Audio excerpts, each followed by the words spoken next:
Я еще раз приветствую всех наших гостей, участников.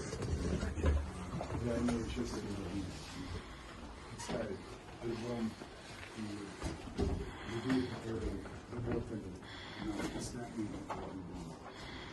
Для нас это очень чрезвычайно важно, именно то, что сегодня в Украине здесь был издан этот альбом. Это альбом фотографий, где отражена трагедия, маленькая часть той чеченской трагедии, которая живет в начале Первой войны, Второй войны. Здесь не все фотографии, и здесь не все включено в этот альбом, потому что это будет несколько томов и в качестве фотографий и рассказов. Поэтому для нас сегодня я хочу просто поблагодарить руководство Украины, украинский народ. Именно несмотря на то, что сегодня вы сами переживаете самую, наверное, в вашей истории страшные дни и тяжелую трагедию. Каждый день гибнут люди, каждый день гибнут дети. Самое страшное это. И в то же время вы сегодня в состоянии говорить и о чужой боли, и о том, что мы пережили в свое время. Потому что все это абсолютно взаимосвязано. Вот те события, которые отражены в этом альбоме, и то, что происходит сейчас, это враг и преступник один. Это именно русисты совершали. И начало войны в Украине, вернее, в Чечне в 90-е годы, в принципе, это было началом, подготовкой для того, чтобы начать делать то, что они делают сегодня здесь. И мир во многом способствовал тому, что произошло сегодня. Я каждый раз подчеркиваю и говорю, что нельзя, чтобы мировое сообщество, международное сообщество и вообще люди допустили вторую, третью ошибку. Первый раз мир обманулся, когда был развал СССР. Первый раз это когда разваливалась Российская империя. Украина и кавказские народы создали свои государства в 18 году. В 19 году они готовились подписать соглашение о взаимодействии и сотрудничестве.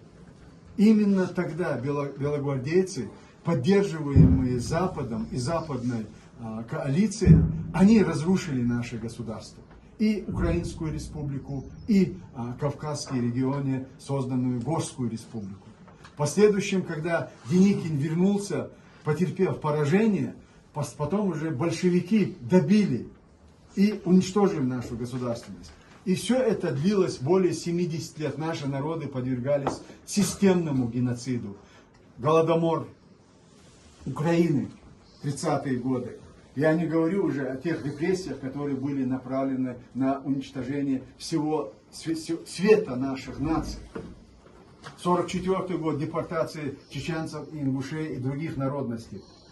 Сегодня этот мир осознает, что это были геноциды.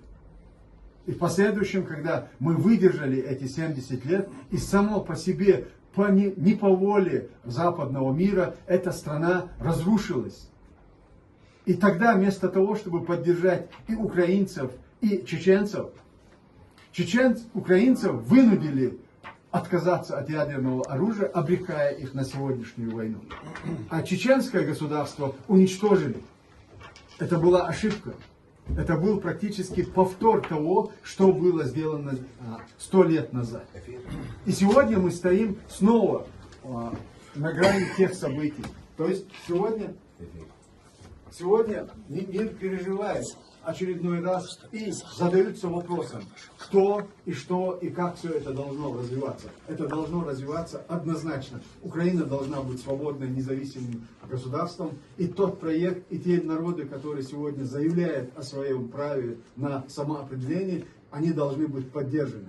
Никаких иллюзий по поводу России и Российской империи не должно быть. Сменив режим, то можно изменить ситуацию. Нет, только изменив саму структуру этой империи, империи зла, возможно говорить о гарантиях безопасности и Украины, и соседей других, и всего международного сообщества. И я думаю, в этом свете как раз и вот эта книга, и эти свидетельства, доказательства преступлений, которые были совершены против нашего народа.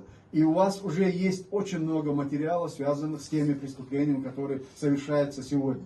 И разговор об учреждении Международного трибунала, уголовного суда, и то, что уже преступник, главный преступник объявлен в международный розыск и выдан ордер на его арест, вот с этим надо, вот в этом направлении надо работать и продолжать работать. И я уверен в том, что нашими общими усилиями мы сможем это сделать, иншаллах. Я вас всех благодарю за то, что вы пришли сегодня.